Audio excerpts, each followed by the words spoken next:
Hello, सत श्री हाँ। अकाल।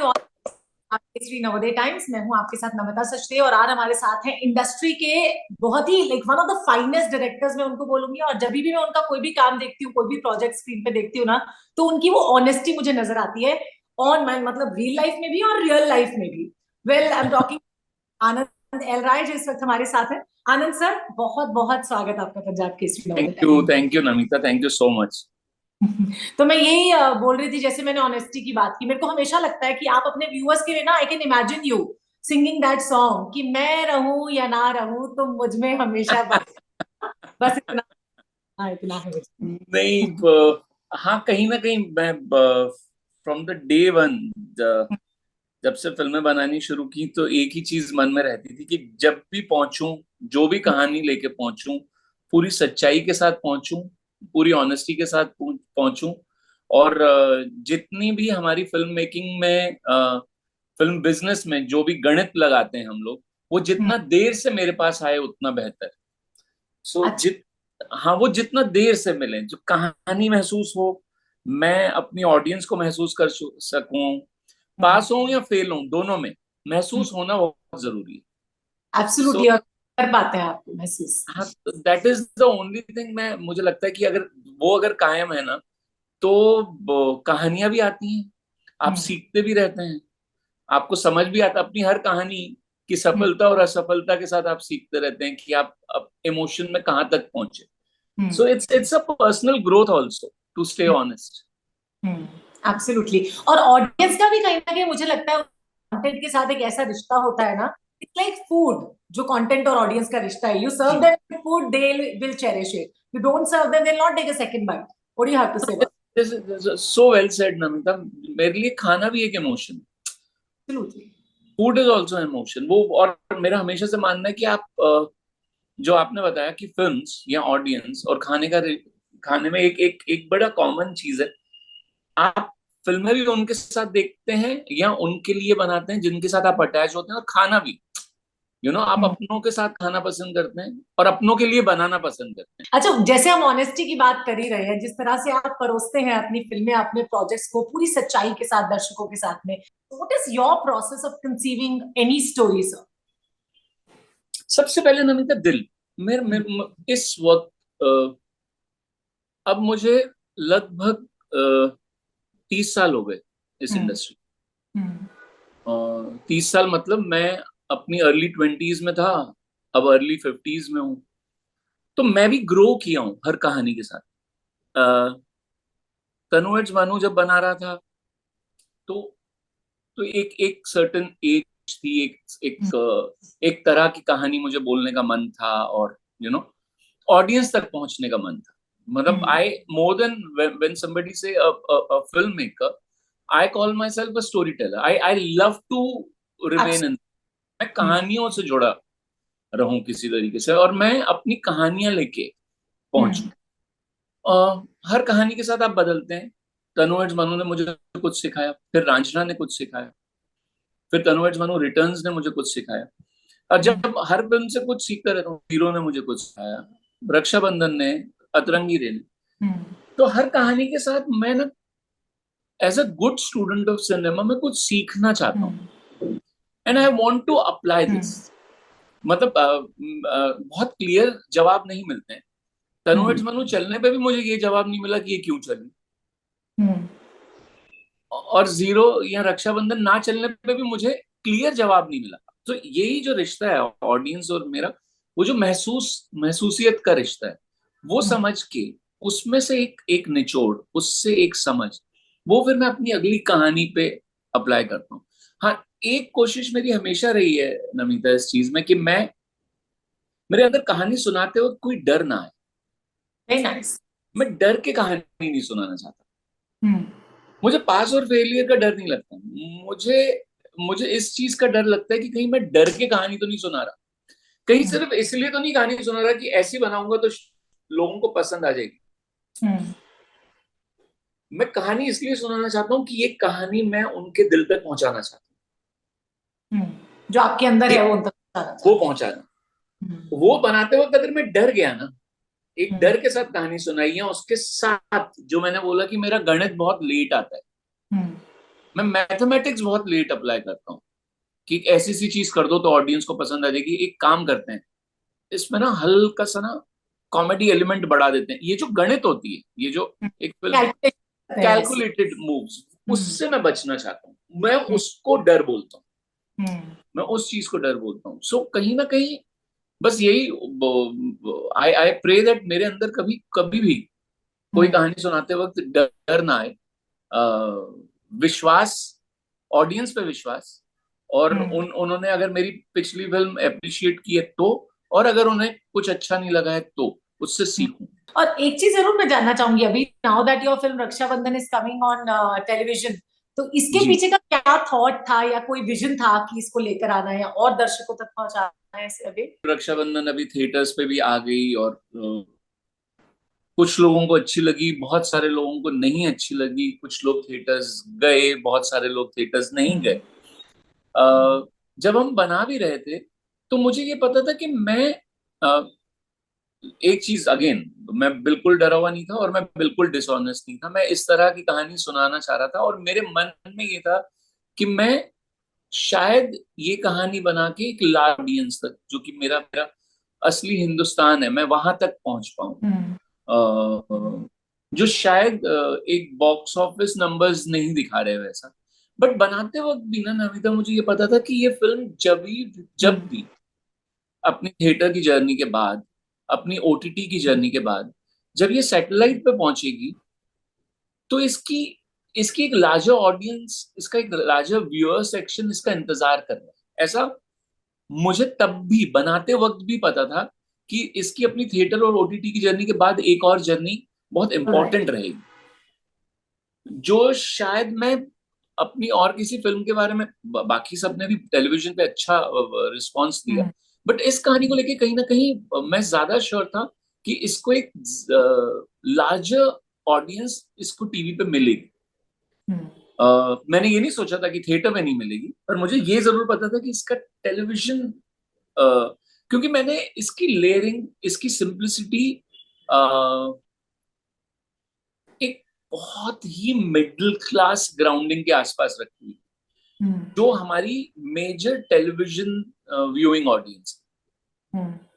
तो वो मैं अभी भी देखना चाहूंगा कि जब ये टेलीविजन पे आती है तो ये कहाँ तक। और वही एक एक भूख, एक मेकर की भूख यही होती है नमिता की, अ, आपको ज्यादा से ज्यादा लोग सुन लें और देखें। तो, एब्सोल्युटली।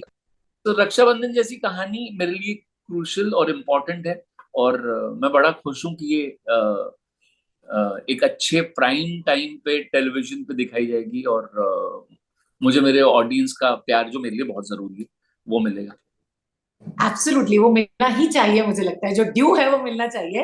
वेल 2022 तो आपके लिए पूरा पैक्ड रहा ना सर, कलर येलो प्रोडक्शंस, पहले रक्षाबंधन, फिर प्रोड्यूस भी किया गुड लक जी, जेरी गुड को। लक टेरी। सो तो हाँ, अच्छा साल था। बहुत सारी चीजें सिखाई इस साल ने। और ऑनेस्टली 23 और 24 दोनों साल हमारी इंडस्ट्री के लिए बहुत इंपॉर्टेंट साल हैं। मेरे को लग रहा है एक एक एक ऑडियंस और मेकर्स के बीच में एक और क्लैरिटी का टाइम आ चुका है। वो हमें कुछ बताने की कोशिश कर रहे हैं और हम समझने की कोशिश कर रहे हैं, एंड आई होप हम बहुत जल्दी समझ जाएंगे। ये ये कंटेंट वाइज ये मैं बात कर कंटेंट रहे हैं वाइज ना? कह रहा हूँ, ये मैं कंटेंट वाइज कह रहा हूँ।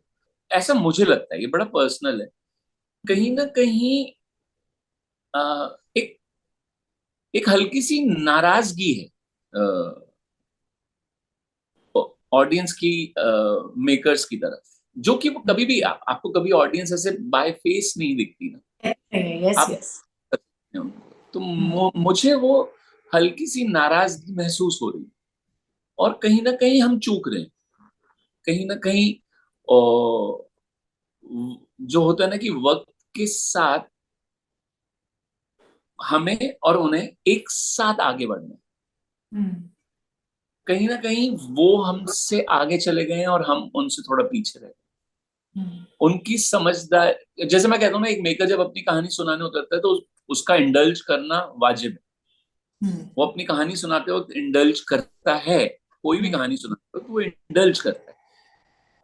आर्ट या क्राफ्ट ये वो है कि क्या आप अपनी ऑडियंस को अपने साथ इंडल्ज करवा पा रहे हैं।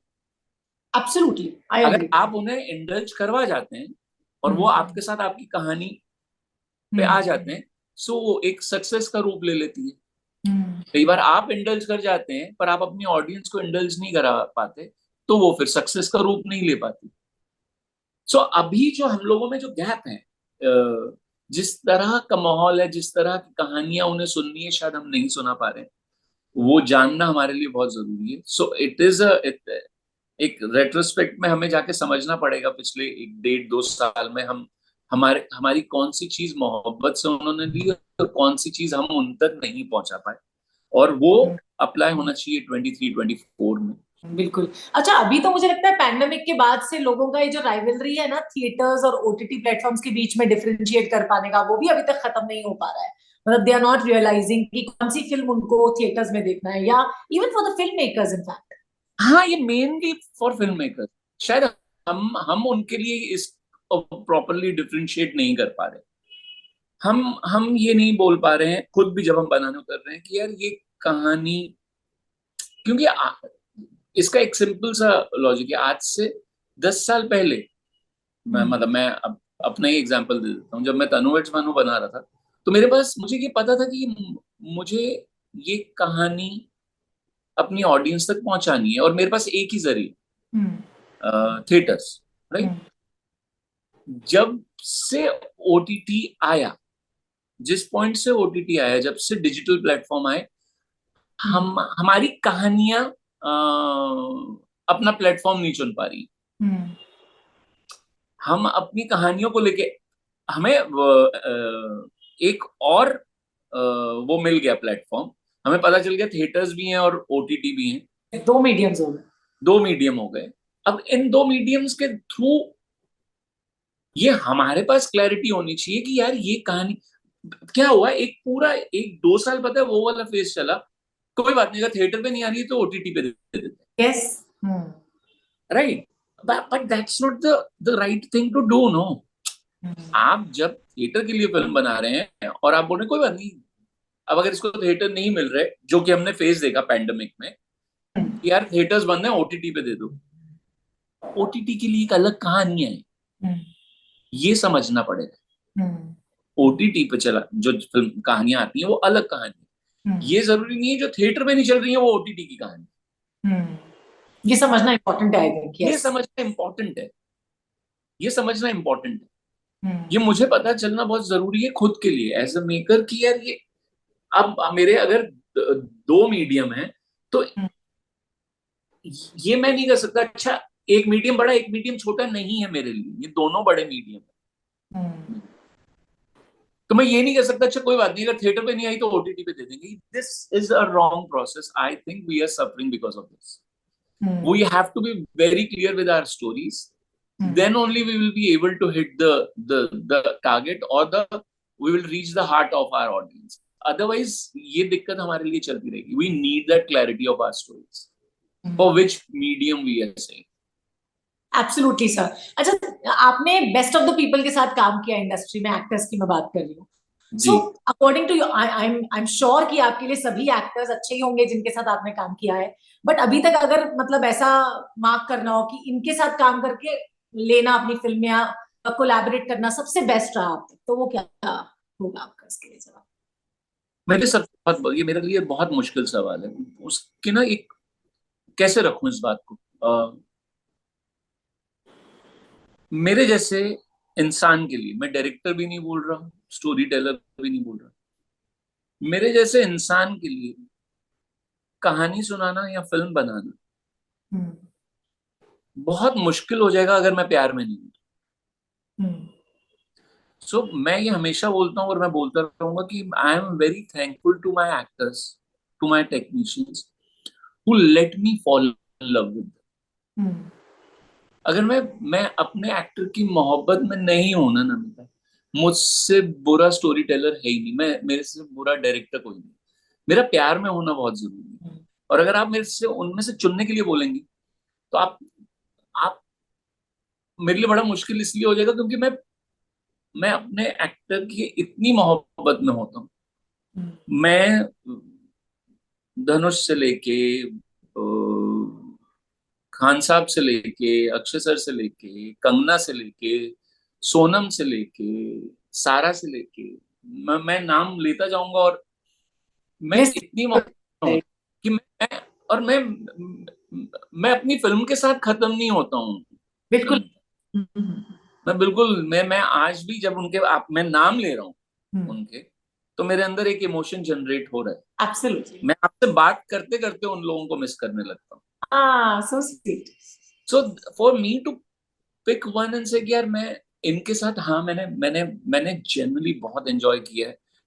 अक्षय सर के साथ भी, खान साहब के साथ आई हैड, मतलब I can say I had a journey of my lifetime there. Dhanush तो गोज विदाउट सेइंग।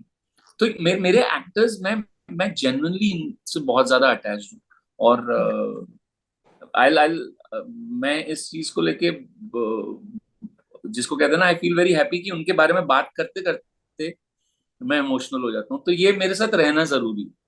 मुझे लगता है अगर ये जब तक मेरे साथ होता रहेगा, मैं कुछ कहानियां सुना सकूंगा। जिस दिन ये होना बंद हो गया, मेरे से कहानियां भी नहीं निकलेंगी। वैसे किसी ने भी आपको टैंट्रम्स नहीं दिखाए सर सेट पे? As- मैंने दिखाई। मैं मैं ये मुझसे नहीं रूठते थे, मैं इन सब से रूठता हूँ। और मुझे पता है कि ये मुझे मनाएंगे। Very nice. मुझे पता होता है कि मुझे मनाएंगे। So I have been pampered by my actors than me pampering them. अच्छा, एक चीज मैं पर्सनली जानना चाहती हूँ सर कि एज अ फिल्म मेकर या एज अ स्टोरी टेलर, अगर मैं आपसे जानना चाहूँ, तो एज के साथ भी आपका स्टोरी कहने का तरीका बदलता है, या आप जो अपनी बात कहना चाहते हैं, जो आपके थॉट्स होते हैं, जो आप प्रेजेंट करना चाहते हैं? बिल्कुल बदलता है ना, हम्म। 100% बदलता है। बट सिर्फ एक चीज आती है कि आपकी रिस्पॉन्सिबिलिटी हर उसके साथ, मैं ये नहीं बोल रहा कि वक्त के साथ आपसे एक्सपेक्टेशन बढ़ जाती है, पर आपकी जिम्मेदारी बढ़ जाती हम्म। है। आप जैसे, मुझे भी नहीं पता चला, मैंने आपको बोला मुझे इतने साल हो गए, पर मुझे पता नहीं चला। हाँ, मैं जब अपने आप को शीशे में देखता हूँ और अपनी सफेद दाढ़ी देखता हूँ, तो मुझे लगता है कि हाँ, एक अरे यार, ये तो उम्र हो गई, ये हम्म। अरसा हो गया इधर रहते हुए। बट हाँ, कहीं सबकॉन्शियस लेवल पे you become responsible, you start feeling when you see a younger generation around you, you have to be very careful when you're telling your stories. आप पे एक जिम्मेदारी आ जाती है एक्स्ट्रा, जो कि आनी भी चाहिए, ट्रू जो दैट। कि आनी भी चाहिए। तो वक्त के साथ आप बदलते तो हैं, बाकी हाँ, आपका बेसिक नहीं बदलता, आपका बेसिक मेक नहीं बदलता, कि आपका इमोशनल क्वेश्चन नहीं बदलता। अच्छा, एक चीज जरूर मैं जानना चाहूंगी सर, जैसे आपने कहा कि जो इमोशन है आपके कलर येलो प्रोडक्शंस के लोगों के, जब आप कोई कहानी पे काम कर रहे होते हैं, तो आप अपने जो आपके जितने भी टीम के लोग हैं, उनसे भी कोई सजेशन या कभी कोई राय लेते हैं, या उनसे भी पूछते हैं कि वो क्या महसूस कर रहे हैं प्रोजेक्ट के बारे में, या कभी उनको ये मतलब मैं ये सिर्फ कहने के लिए नहीं बोल रहा हूँ, ये सब बात है। कभी मौका मिले आप आइएगा, it's a very democratic space. यहाँ पे इनफैक्ट बहुत खुल के बोला जाता है, अरे वाह। और दो बार नहीं सोचा जाता।